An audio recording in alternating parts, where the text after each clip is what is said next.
1 Petrus 2 ayat 1-3. Karena itu buanglah segala kejahatan, segala tipu muslihat, dan segala macam kemunafikan, kedengkian, dan fitnah.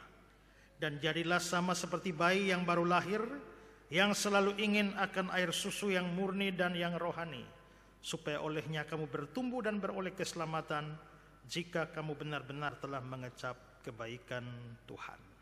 Shalom semuanya. Puji nama Tuhan, saya bersukacita hari ini boleh hadir di tempat ini memberitakan firman Tuhan. Tadi sempat percakapan di atas, sudah berapa lama tidak berdiri di sini. Hitungan saya kalau tidak meleset kira-kira 11 tahun yang lampau ya. Tapi puji Tuhan hari ini bisa ada di sini. Tema kita adalah bertumbuh dalam Kristus. Ini mohon maaf saya menyingkat temanya, karena tema yang diberikan pada saya sebenarnya adalah berakar, bertumbuh dalam Kristus. Saya pernah diminta orang berkhotbah berakar di dalam Kristus. Pernah diminta orang berkhotbah berakar dan bertumbuh dalam Kristus. Pernah juga diminta orang berkhotbah berakar, bertumbuh dan berbuah dalam Kristus. Pernah juga diminta berakar, bertumbuh, berbuah dan berdampak bagi Kristus. Jadi kalau satu-satu itu harus dibahas mungkin akan sangat panjang. Karena itu saya bicara dengan majelis, saya hanya akan bicara satu saja, yakni bertumbuh dalam Kristus. Saudara, berbicara soal bertumbuh atau pertumbuhan, firman Tuhan mengajarkan atau memerintahkan agar orang Kristen selalu mengalami pertumbuhan di dalam berbagai macam aspek kerohanian. Alkitab banyak bicara soal bertumbuh di dalam banyak aspek. Misalnya bertumbuh di dalam iman. Kalau kita lihat 2 Korintus 10 ayat yang ke-15, dibilang, tetapi kami berharap bahwa apabila imanmu makin bertumbuh, imanmu makin bertumbuh. Bertumbuh dalam iman. Kalau kita lihat Kolose 1 ayat 10, di sana dikatakan, dan kamu memberi buah dalam segala pekerjaan yang baik dan bertumbuh dalam pengetahuan. Bertumbuh dalam pengetahuan. Tadi tumbuh dalam iman. Selanjutnya tumbuh dalam pengetahuan. Lalu di 2 Petrus pasal 3 ayat 18. Tetapi bertumbuhlah dalam kasih karunia dan dalam pengenalan akan Tuhan Juru Selamat kita Yesus Kristus. Bertumbuh dalam kasih karunia. Bertumbuh dalam iman. Bertumbuh dalam pengetahuan. Bertumbuh di dalam kasih karunia. Ada banyak aspek di dalam Alkitab yang mana orang Kristen harus mengalami pertumbuhan. Bahkan nats pembimbing kita tadi juga menyinggung persoalan bertumbuh. Perhatikan 1 Petrus 2 ayat yang kedua. Jadilah sama seperti bayi yang baru lahir, yang selalu ingin akan air susu yang murni, yang rohani, supaya olehnya kamu bertumbuh. Olehnya kamu bertumbuh. Berarti soal bertumbuh itu adalah persoalan yang sangat ditekankan, sangat diperintahkan di dalam kitab suci. Nah, semua orang Kristen itu harus terus bertumbuh. Tidak peduli dia sudah berapa lama jadi orang Kristen, dia harus terus bertumbuh. Tidak peduli kedudukannya di dalam agama, setinggi apapun dia terus bertumbuh. Tidak peduli dia sekolah sudah sampai S berapapun dalam dunia teologi, harus terus bertumbuh. Semua orang Kristen harus bertumbuh. Saudara-saudara, Petrus menulis surat ini untuk orang-orang yang kelihatannya hidupnya sudah bagus. Keadaan rohaninya sudah bagus.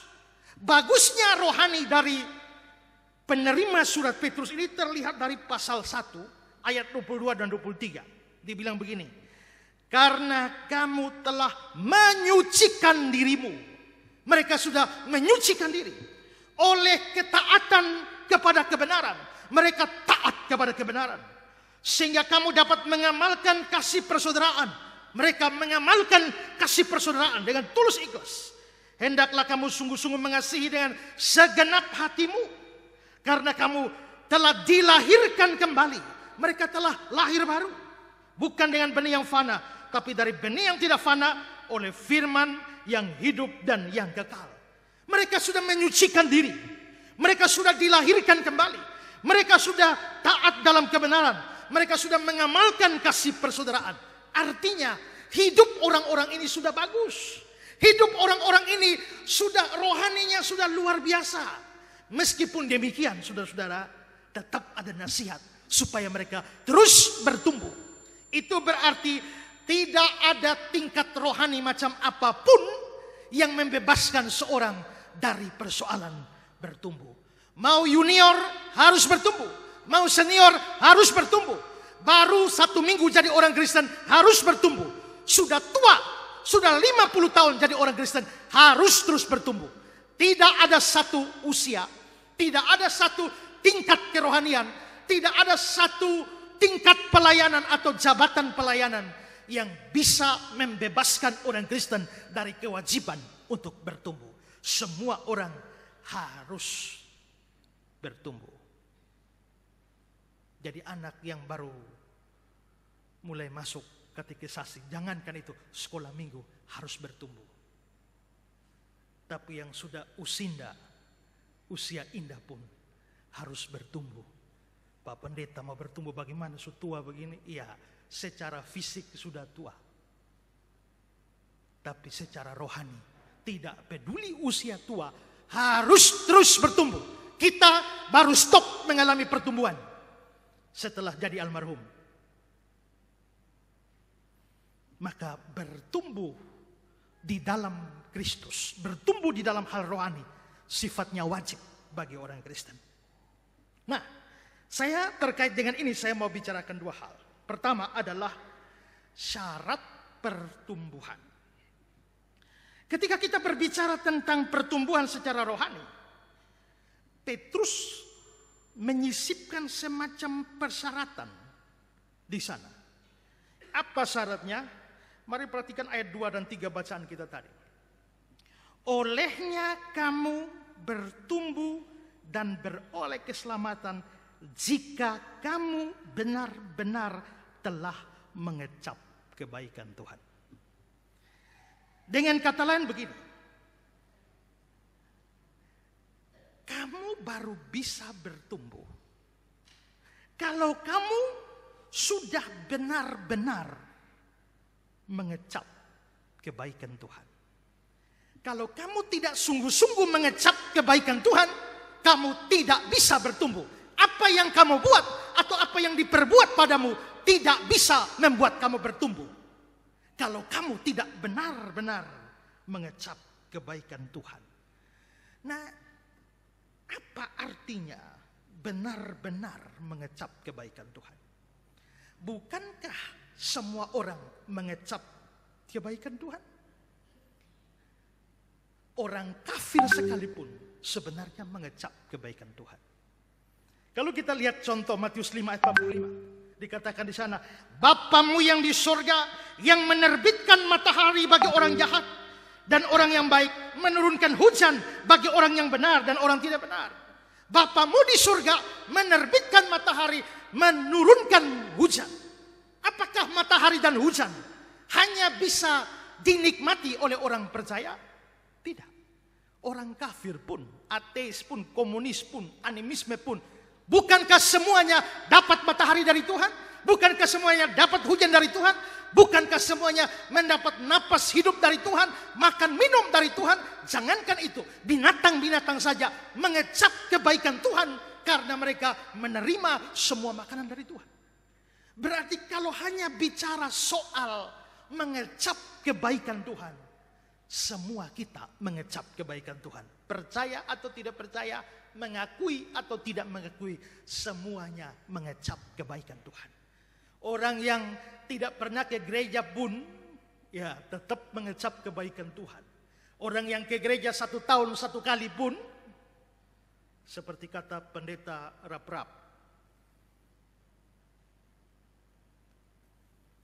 kapal selam konvensional itu bisa menyelam di bawah air laut 3 minggu baru muncul ke permukaan.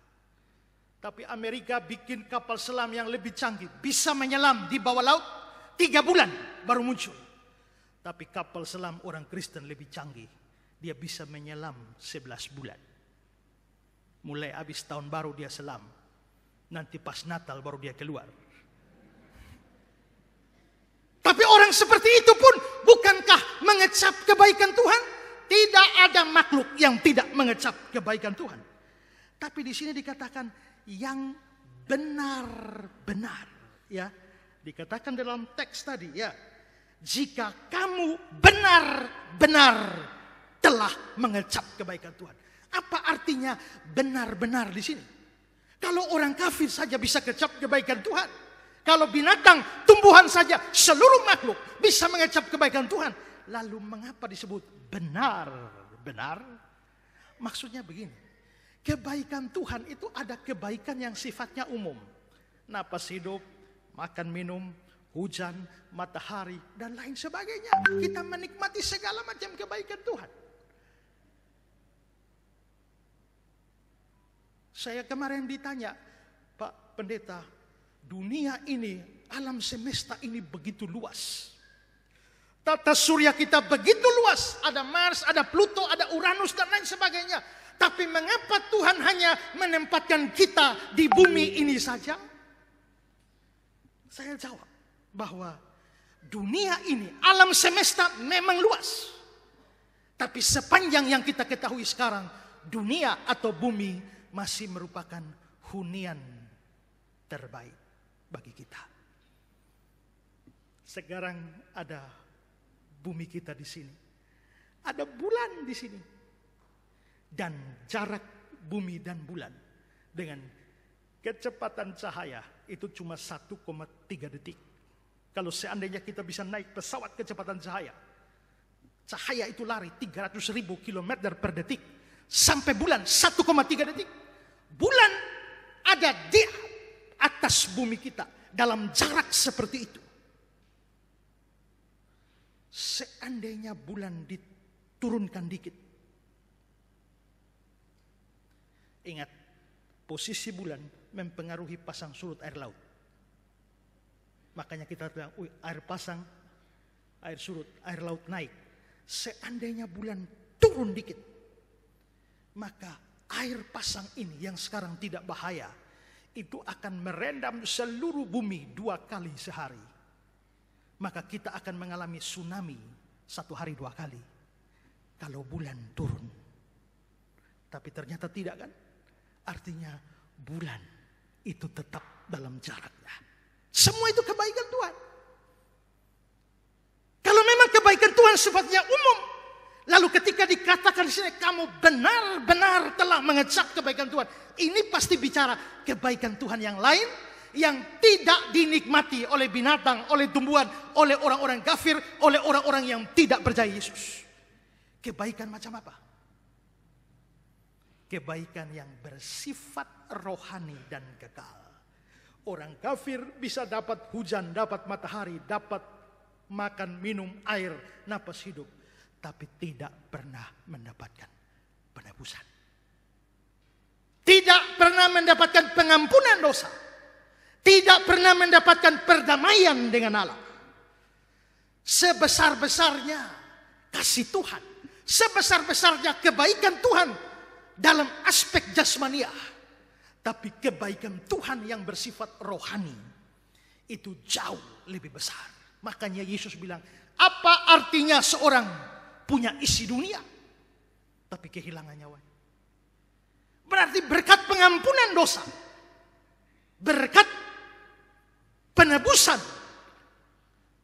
berkat perdamaian dengan Allah, berkat adopsi atau diangkat menjadi anak Allah, itu jauh lebih besar. Dan orang-orang yang tidak percaya Yesus tidak bisa mengalami ini. Kamu bisa bertumbuh kalau kamu benar-benar mengalami kebaikan Tuhan. Itu artinya mengalami kebaikan Tuhan yang spesial. Kamu bisa bertumbuh kalau kamu sudah mengalami kebaikan Tuhan dalam arti ditebus. Kamu bisa mengalami pertumbuhan kalau kamu mengalami berkat Tuhan, kebaikan Tuhan. Misalnya diampuni dosanya, didamaikan dengan Allah, diangkat menjadi anak Allah. Dengan kata lain, yang bisa benar-benar mengecap kebaikan Tuhan itu hanya orang Kristen sejati. Yang memang benar-benar sudah merasakan kebaikan Tuhan. Maka syarat untuk bisa mengalami pertumbuhan di dalam Kristus adalah, syaratnya adalah orang itu harus orang Kristen sejati. Kalau Kristennya hanya KTP-nya saja Kristen, atau secara tradisi dia Kristen, hanya karena lahir dari keluarga Kristen, dikatekisasi, ditabisidi, lalu dibaptis, ikut perjamuan, lalu aktif di dalam pelayanan. Kalau hanya itu, tanpa pernah sungguh-sungguh menjadi Kristen sejati, menyambut Kristus sebagai juru selamat dan Tuhan, itu Kristen KTP saja. Dan yang model begitu sebenarnya belum benar-benar merasakan kebaikan Tuhan. Maka syarat untuk bisa bertumbuh itu harus orang Kristen sejati. Kalau saudara bukan orang Kristen sejati, hanya tradisi saja Kristen, tidak peduli saudara berapa banyak ikut kebaktian, tidak peduli berapa banyak saudara ikut doa, tidak peduli berapa banyak saudara baca Alkitab, saudara tidak akan bisa bertumbuh. Hanya Kristen sejati. Sama seperti suatu tanaman tidak pernah bisa bertumbuh kalau dia tidak benar-benar hidup. Kayu kering, kamu tanam dan kasih pupuk bagaimanapun juga tidak pernah bisa bertumbuh. Kenapa? Karena pada dasarnya mati. Orang berdosa yang belum ditebus oleh Kristus itu disebut mati secara rohani. Mati secara rohani bagaimana bisa bertumbuh? Kayu kering itu disiram, dikasih pupuk, dikasih semua teknologi bagaimanapun, dia tidak bisa bertumbuh. Dia harus hidup baru bisa bertumbuh. Seorang anak tidak pernah bisa bertumbuh kalau belum pernah dilahirkan. Maka demikian juga orang Kristen baru bisa benar-benar bertumbuh kalau dia adalah Kristen sejati. Ini perlu ditekankan karena kalau kita tanya, semua orang Kristen percaya Yesus, mereka percaya. Tapi begitu dikejar lebih dalam konsep pengertian tentang Injil, seringkali kita dapati banyak orang tidak percaya. Saya pernah pelayanan di Rote dalam satu acara seminar, dan saya bicara soal Injil. Setelah itu, saya minta supaya siapa yang mau percaya Yesus berdiri. Untuk pertama kalinya. Biasa kalau KKR begitu kan, siapa mau maju terima Yesus, maju. Hari kedua, siapa mau maju ulang lagi. Hari ketiga maju ulang lagi. Entah Yesus yang diterima hari pertama itu sudah kemana. Sampai hari kedua dia maju lagi. Ingat, terima Yesus itu satu kali saja. Gak ulang-ulang. Pernah KKR di Amfoang, saya khotbah hari ketiga. Hari pertama saya hadir, hari pertama 2 orang lain. Waktu hari ketiga saya hadir, saya tanya, khotbah hari pertama apa? Oh, tentang ini. Tantangannya apa? Terima Yesus. Berapa yang maju? Kira-kira 100. Hari kedua khotbahnya apa? Ini. Tantangannya terima Yesus. Ya. Berapa orang yang maju? Kira-kira 100. Akhirnya saya khotbah hari ketiga, tetap penginjilan, dan saya tantang juga siapa yang mau terima Yesus. Kira-kira 100 orang berdiri lagi. Begitu mereka berdiri, saya bilang, yang sudah terima Yesus hari pertama dan hari kedua, duduk. Turun.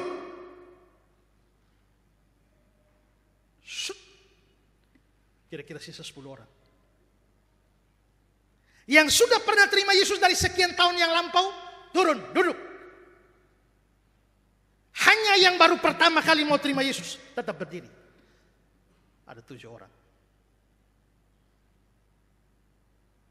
Di Rote yang saya bilang tadi, setelah saya tantang yang baru pertama kali terima Yesus, berdiri. Pendeta emeritus berdiri. Saya bingung. Jangan-jangan dia salah mengerti. Saya jelaskan ulang. Kalau sudah terima Yesus, duduk. Untuk yang pertama kali saja sambut Kristus sebagai juru selamat dan Tuhan. Dan pendeta emeritus tetap berdiri. Dan setelah itu dia bangun bersaksi, saya sudah emeritus. Dan baru hari ini saya mengerti Injil. Dan hari ini pertama saya buka hati terima Yesus. Berarti orang bisa punya jabatan tinggi di dalam pelayanan, tapi bisa jadi dia tidak sungguh-sungguh menjadi Kristen sejati. Yang seperti ini tak mungkin bisa bertumbuh. Pertumbuhan hanya terjadi kalau saudara sudah sungguh-sungguh Kristen sejati yang menyambut Kristus sebagai juru selamat dan Tuhan. Itu syaratnya. Sekarang hal yang kedua, cara bertumbuh. Kalau syaratnya sudah dipenuhi, yaitu sungguh-sungguh Kristen, benar-benar telah mengecap kebaikan Tuhan. Sekarang ada caranya yang diberikan di dalam teks kita. Apa caranya? Pertama, kita harus berusaha membuang dosa-dosa kita. Coba perhatikan ayat 1 bacaan kita. Karena itu, buanglah segala kejahatan, segala tipu muslihat, segala macam kemunafikan, kedengkian, dan fitnah. Buanglah segala macam kejahatan dan seterusnya. Syarat untuk bertumbuh harus Kristen sejati. Cara bertumbuh harus buang dosa. Tapi bukankah dia sudah Kristen sejati? Kenapa harus buang dosa? Karena sekalipun kita Kristen sejati, kita masih hidup di dalam dunia yang penuh dengan kekurangan dan kecacatan. Maka orang yang beriman seperti apapun tidak melepaskan dia dari kenyataan bahwa hidupnya juga berdosa, bahkan banyak berdosa.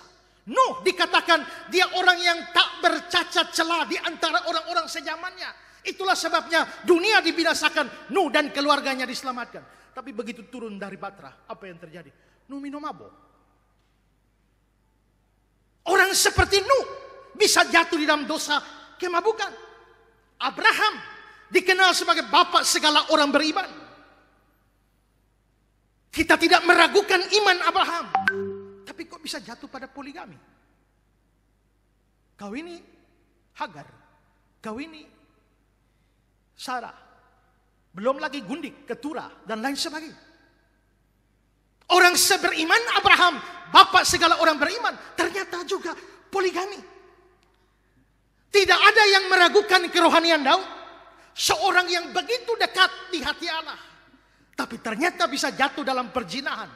Dan bahkan pembunuhan terhadap Uria. Tidak ada yang meragukan iman Petrus. Tapi kita tidak bayangkan orang seperti Petrus bisa menyangkal Yesus. Artinya orang yang sudah sungguh-sungguh percaya pun itu ternyata masih banyak dosanya. Dan bisa jatuh ke dalam dosa ini dan dosa itu. Dan karenanya dikatakan buanglah segala kejahatan. Buanglah segala macam kefasikan, segala tipu muslihat, segala macam kemunafikan, kedengkian, fitnah, dan lain-lain. Karena kalau kamu masih tetap memegang dengan erat semua itu, kamu tidak bisa bertumbuh. Cara bertumbuh di dalam rohani, buang, lepaskan dosa. Dosa ini begitu banyak manifestasinya. Karena itu, kita harus berjuang membuangnya dalam semua aspek. Makanya perhatikan ayat itu. Muncul 3 kali kata segala. Karena itu buanglah segala kejahatan. Segala tipu muslihat. Segala macam kemunafikan. Jangan puas hanya bisa membuang satu. Tapi berjuang untuk membuang semuanya. Karena tanpa membuang dosa, kamu tidak bisa bertumbuh secara rohani. 2 pemuda diundang pesta di kampung sebelah. Tapi transportasi ke kampung sebelah itu hanya bisa dengan perahu.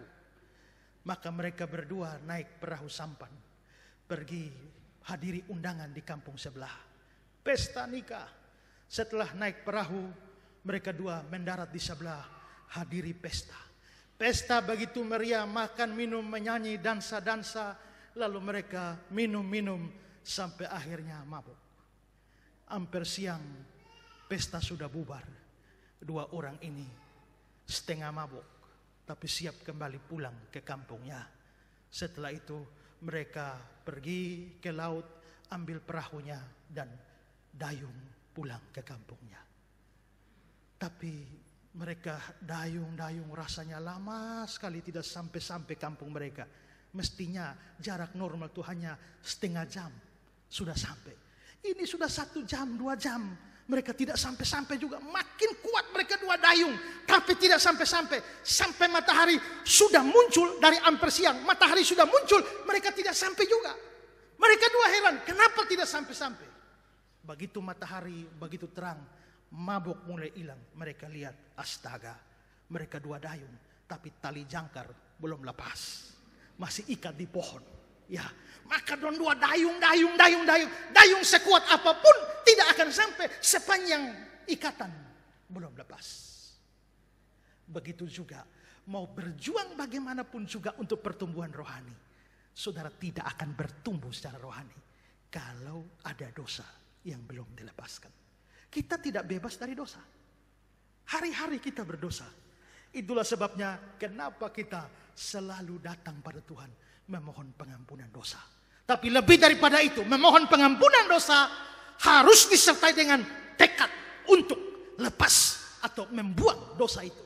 Kecuali itu, kita tidak pernah bisa bertumbuh secara rohani.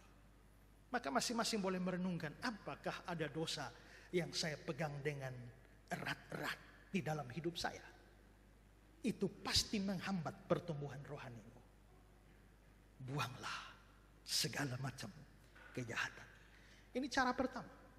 Cara yang kedua adalah kita harus mau belajar firman Tuhan. Setelah buang dosa, belajar firman. Perhatikan ayat 2.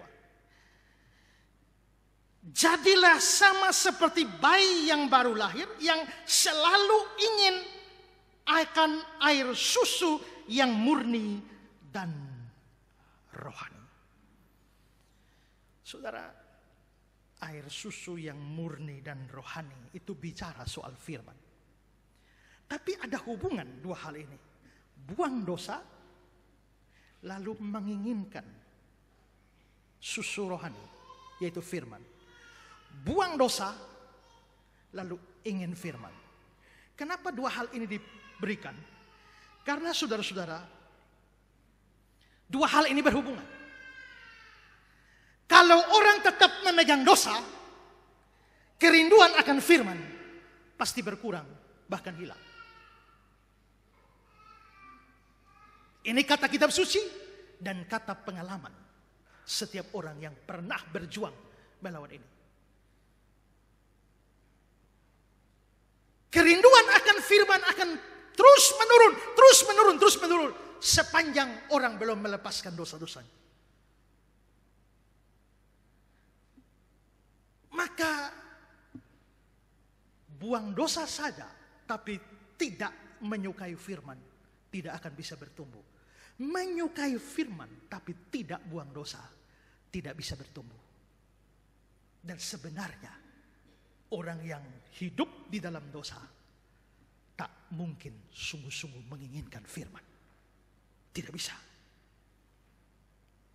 Kerinduan akan firman pasti akan redup, makin lama makin hilang sepanjang dosa terus dipelihara. Nah, terkait dengan firman ini, saya ingin bahas beberapa kata di dalam ayat 2 ini. Pertama, air susu yang murni dan yang rohani.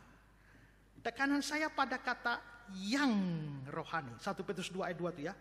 Yang murni dan yang rohani. Sebenarnya di sini Alkitab Indonesia menerjemahkan yang rohani. Air susu yang murni dan yang rohani. Tapi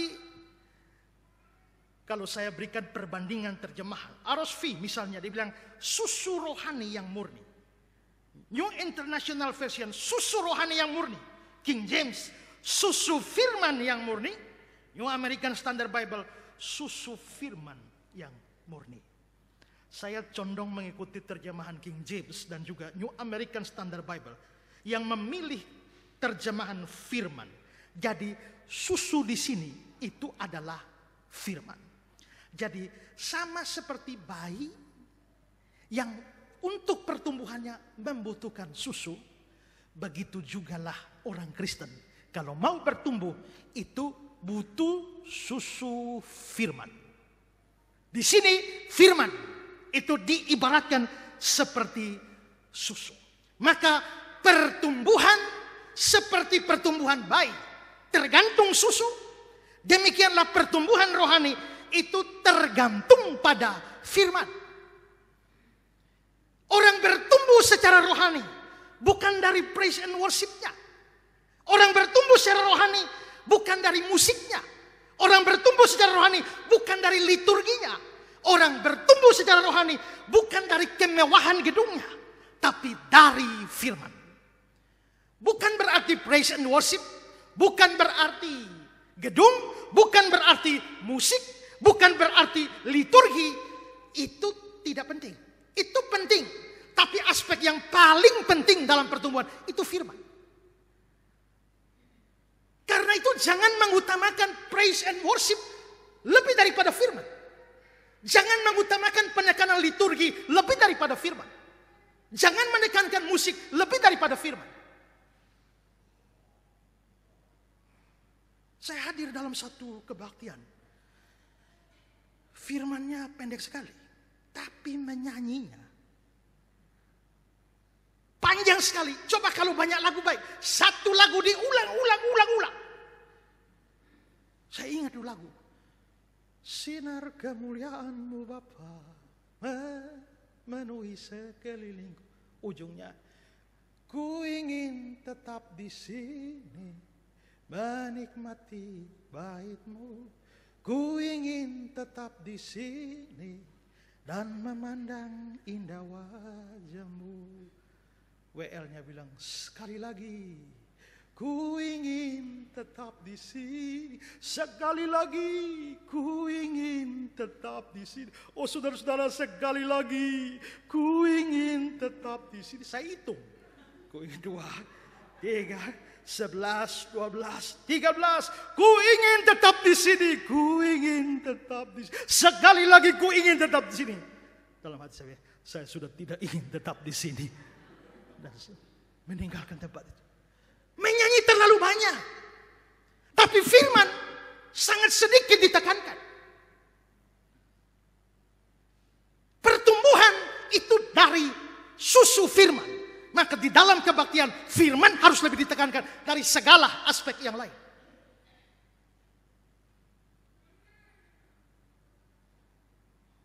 Di kampung mama saya, Pulau Semau sana, pernah ada kisah orang kebaktian.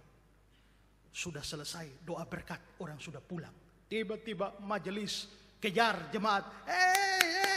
Masuk kembali, semua masuk kembali. Semua jemaat masuk kembali. Ada apa? Maaf, tadi lupa pengakuan iman rasuli. Mereka ulang lagi pengakuan iman rasuli. Begitu pentingkah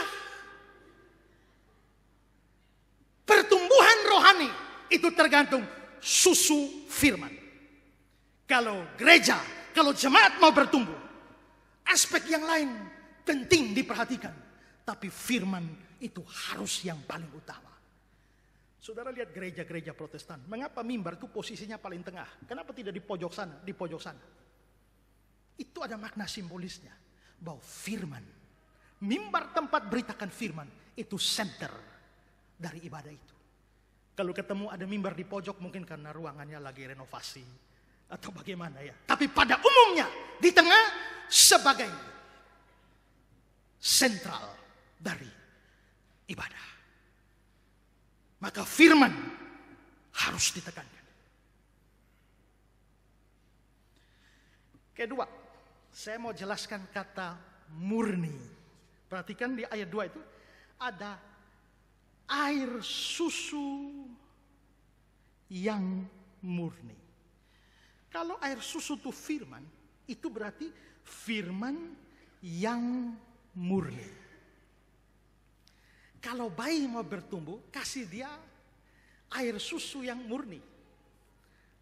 Air susu ibu. Tapi kalau air susu ibu sedikit, tambah air 2 galon, itu namanya sudah tidak ASI yang murni. Itu tidak bisa bikin pertumbuhan. Air susu untuk anak bayi, campur coklat, ya, stroberi, itu tidak bisa bikin dia bertumbuh. Yang bisa bikin dia bertumbuh air susu, tapi harus murni. Yang bikin orang Kristen bertumbuh itu adalah firman, tapi firman harus murni. Mengapa perlu ditekankan firman Tuhan yang murni? Karena dalam kenyataannya ada banyak pemberitaan firman, tapi tidak memberitakan firman yang murni. Terlalu banyak campuran yang membuat akhirnya firman yang sampai kepada umat tidak lagi murni yang bisa bikin pertumbuhan. Hari ini ada banyak orang beritakan firman, buka Alkitab, baca, lalu ngoceh kemana-mana. Cerita tidak ada ujung pohonnya. Mama saya cerita menghadiri satu kebaktian dan pendetanya baca dari Mazmur sekian. Lalu dia mulai buka khotbahnya. Bapak Ibu, tadi malam saya bermimpi. Lalu dia cerita mimpinya, tiba-tiba amin. Loh, apakah ini adalah susu rohani yang murni? Ada banyak orang beritakan firman, tapi bercampur dengan banyak hal.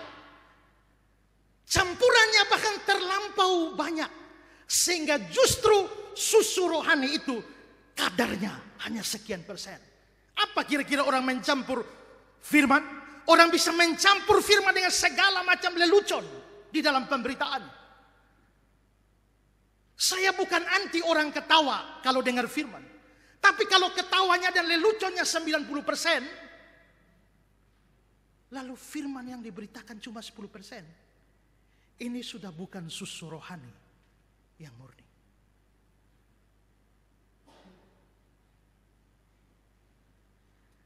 Ada juga yang beritakan firman, ngomong firman, tapi lebih banyak cerita pengalaman. Saya diceritakan seorang teman saya, dia hadir dalam satu kebaktian. Dan pendeta setelah baca firman cerita kemana-mana, anak saya tuh kuliah di Australia.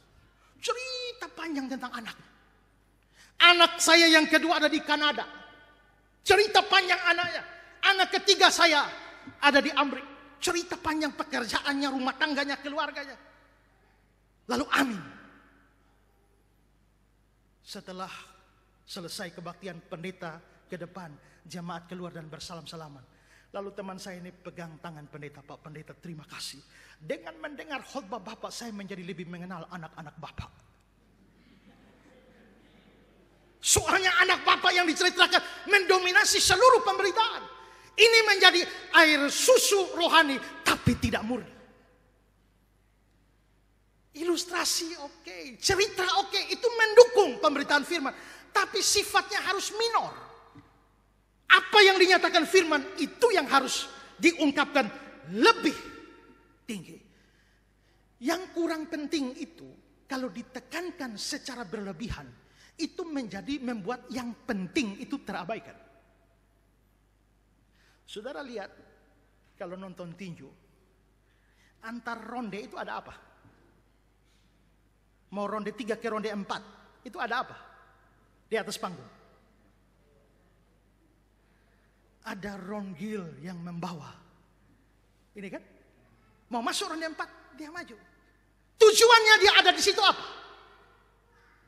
Untuk menunjukkan mau masuk ronde berapa. Tapi dia bawa papan ronde, tapi hanya pakai celana dalam dengan BH. Lalu saya dengan teman pernah nonton tinju, mau masuk ronde 4, kita dua lihat. Setelah itu tinju mulai, kita dua, Dia tanya, suronde berapa? Saya bilang, wih, beta Yuson tahu. Padahal mata ada di TV. Kenapa kita tidak bisa tahu? Tujuan utamanya dia naik di situ menunjukkan papan ronde. Tapi aksesorisnya terlalu banyak. Lenggak-lenggoknya terlalu diekspos. Membuat tujuan utama yaitu papan ronde terabaikan. Dan orang lebih lihat lenggak-lenggoknya.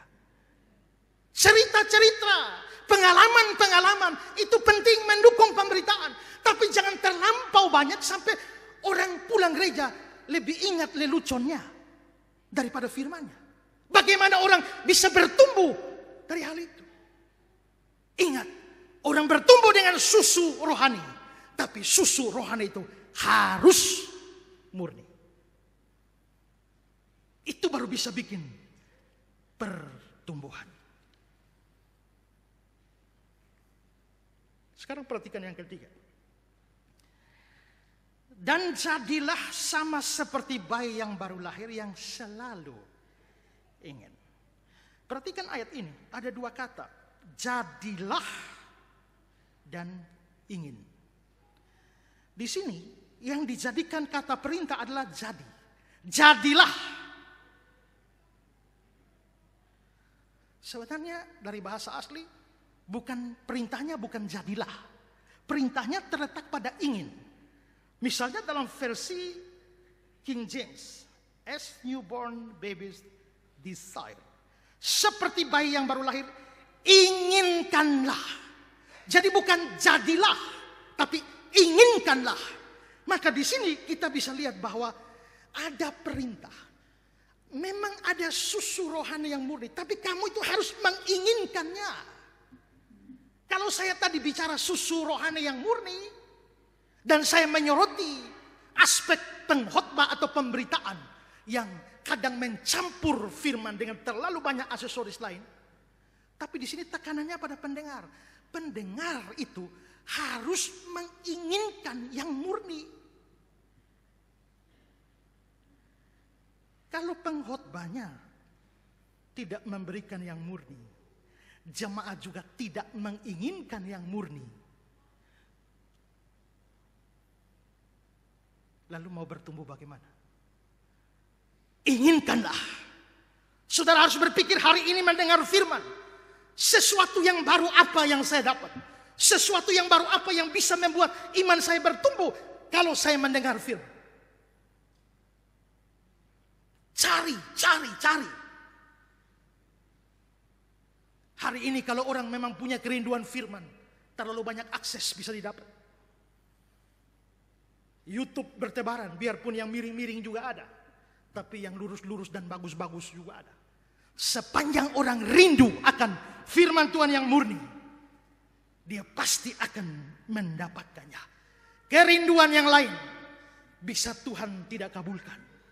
Rindu punya rumah baru, rindu punya mobil baru, rindu punya itu, rindu punya ini, bisa tidak dikabulkan.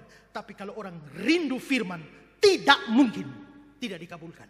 Karena Tuhan berjanji, Matius 5 ayat 6, berbahagialah orang yang lapar dan haus akan kebenaran, karena mereka akan dipuaskan. Kalau saudara rindu firman, cari firman dengan penuh kerinduan, Tuhan pasti akan memberikan kepada saudara. Dan olehnya saudara dapat bertumbuh. Yang keempat, supaya olehnya kamu bertumbuh. Ayat bacaan kita ayat 2 tadi. Supaya olehnya kamu bertumbuh. Kerinduan pada firman inilah yang menyebabkan adanya pertumbuhan. Tapi ingat, tidak boleh lepas dari yang pertama, yaitu membuang dosa. Buang dosa tapi tidak rindu firman, tidak bisa bertumbuh. Rindu firman tapi tidak buang dosa, tidak bisa bertumbuh. Dua-dua ini harus ada. Buang dosa lalu punya kerinduan. Dan pertumbuhan ini harus merupakan tujuan belajar firman. Belajar firman, dengar firman, tujuannya bertumbuh. Karena ada orang dengar firman bukan tujuannya bertumbuh, hanya memuaskan rasa ingin tahu. Orang datang ke gereja mendengar firman hanya rutinitas. Hanya sesuatu yang tak bisa dihindari. Kalau saudara belajar firman dan dengar firman, tujuan akhir harus mengalami pertumbuhan. Kalau begitu, syarat supaya bertumbuh harus Kristen sejati. Yang belum Kristen sejati jangan harap pertumbuhan. Kalau sudah Kristen sejati, bagaimana cara bertumbuh? Pertama, buang dosa. Kedua, rindu akan firman, air susu rohani yang murni. Kalau saudara melakukan itu, tidak mungkin tidak bertumbuh. Selamat bertumbuh di dalam Kristus. Tuhan memberkati kita. Amin. Mari kita tundukkan kepala sejenak. Saya beri kesempatan kepada kita masing-masing. Kalau ada dosa yang belum lepas, yang menghalangi pertumbuhan, saudara boleh mengaku dan berkomitmen di hadapan Tuhan. Kalau saudara kurang rindu akan firman, biarlah Tuhan memberikan kerinduan kepadamu.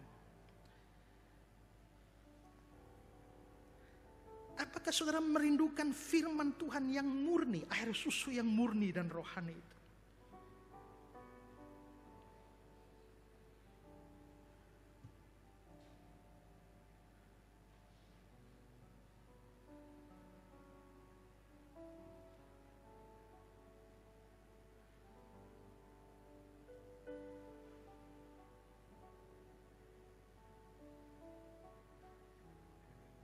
Biarlah kita buka hidup kita di hadapan Tuhan. Di depan mata Yesus, ku buka kehidupanku. Di hati di dekat setengah suara di dekat Tuhan Yesus, ku buka kehidupanku, isi hati yang keruh di depan